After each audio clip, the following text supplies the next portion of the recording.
sure you said stand Okay. up. Yeah. So we're gonna go on number 7. Question 7. So what is the turning point that causes Sam to make his final decision regarding Max? Was it a sudden decision, or has he been thinking about it for a while? What clues do you find throughout the novel to support your position?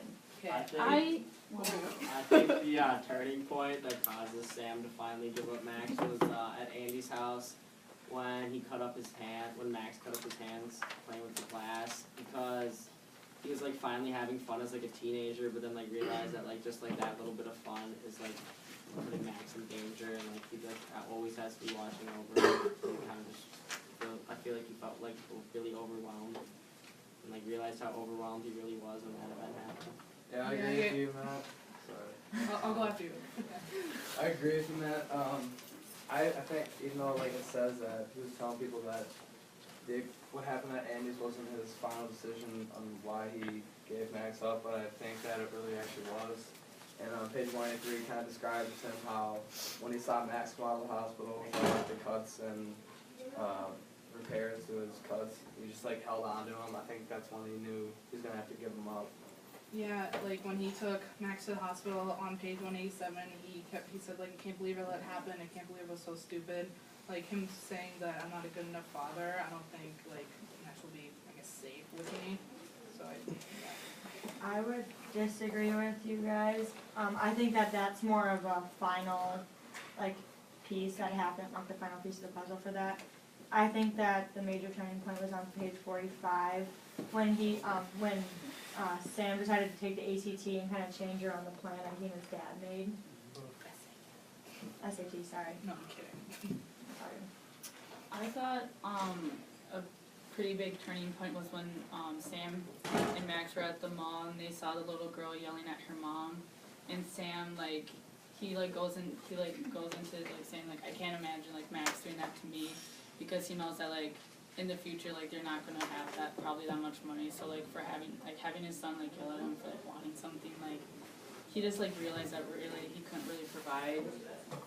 I think all the points that, sorry, No. That he couldn't really provide. No, I wasn't done.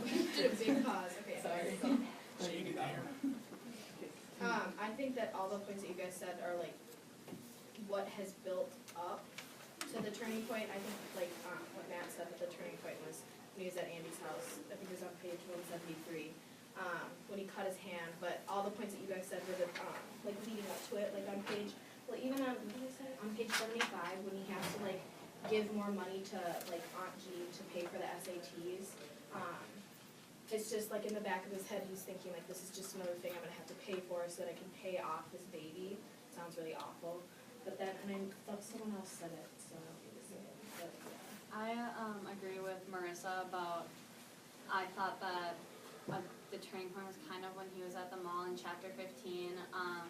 He kind of realizes how different he is as a parent compared to like all the families he sees there. Like he doesn't have a lot of money or steady job or like a wife, so it's like when he sees the other families, he feels bad that it's not what he can give for Max. I agree with Hannah. I think him changing the plan, kind of like what they've set since the day that Max was born, of I'm gonna go and work for Mr. Larson and do construction and stuff like that. Him taking the SAT was kind of like that big turning point where he's like, maybe, even though like he says, even though he like makes decisions on where he throws away his test scores and stuff like that, I think that might psychologically it changes you.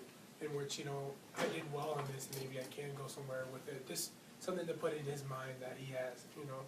I really agree with Corey and Hannah on that. I really like the idea that the SATs really changed the course Max's life. And I really think that in the beginning of the book is where you see the most cues, like in chapter 12 where they're at the park.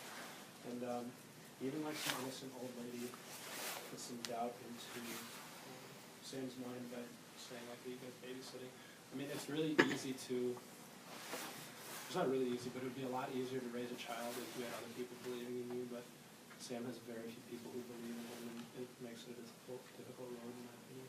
I agreed with Emma because what she was saying, like, I think there's just a lot of stuff leading up to it, obviously, like, all those things that happened, and, like, Matt said, I think at the end, like when he got hurt, that kind of did it for him, but I think he was thinking about it for a long time, like when we were reading it, when he was always like with Claire and she'd ask him what's wrong and stuff, I thought he was just like thinking about stuff, but I think he was like definitely pondering giving him up.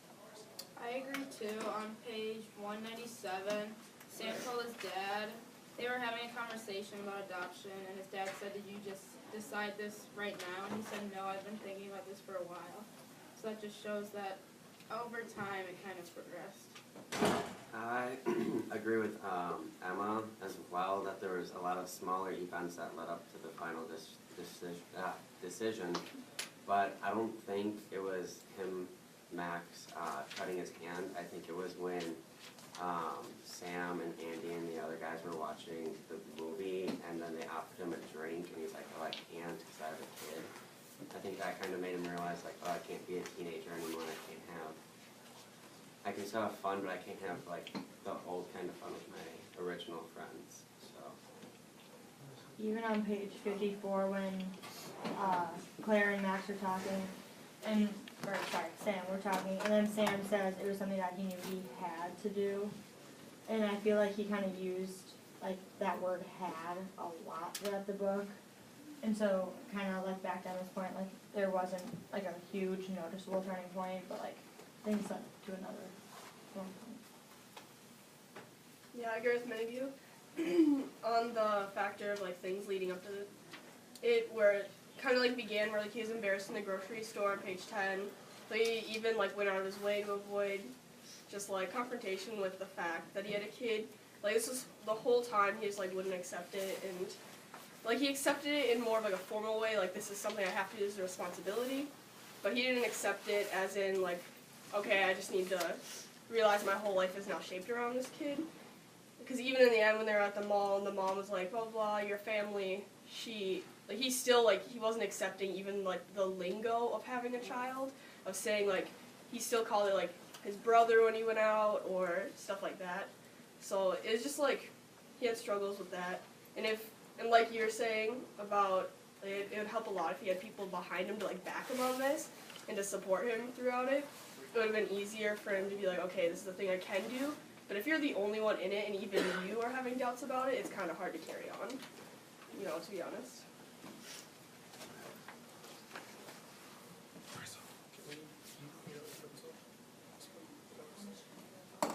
I would agree with Sabrina about on that. It's okay. Are you okay? Get that on camera. Can you just wake up give me call. a pen? Just like pass me the whole cup. Don't toss the cup. Put them out. Marissa? Yeah, what were you I saying? agree with you on that. I think like, cause like Claire just seemed like more comfortable, like she just went with it, like when people would ask her questions, and it just seemed like every time Sam just felt super uncomfortable, which is like, even at like the grocery store when he was like thinking to himself like he saw his one friend's mom and he just like, was just like, oh I need to go into another aisle, like he just had to like, he just was kind of running away from that. Would you guys like embrace it, or would you guys become embarrassed? 'Cause I know if I saw like, I'd probably leave school, and like if I saw all my friends' moms, I'd probably freak. I would probably, like, if I had a kid, I would not, like, give her up for adoption like Brittany did, but I might, like, try and move. I don't know, like, try and get into a new situation, but, like, with my kids, so. I'm not moving. It's Yeah, my yeah, I'm not. It's my decision that I Like, got people to know have it unprotected already. sex, so I mean, if I have a kid. The internet. I mean, think about all the people that got pregnant in our school. We don't really care at the end of the day. At first, it's a big shock, but then you're like, well, You get, it's like, their used to it. decision. They, you know, it's their choice. It settles in. So I think a lot of us, we'd rather see someone keep their kid and take care of it than be like, oh, that person knocked that person up and they left. Because then that leaves a worse image than if you stayed and took care of your kid like a proper parent. I don't know. Are you saying if you do? Final 20 seconds. Are you saying if you get them up, that'd be bad? No, I'm saying, because you're asking, like, what would you do if you had, like, a kid in high school?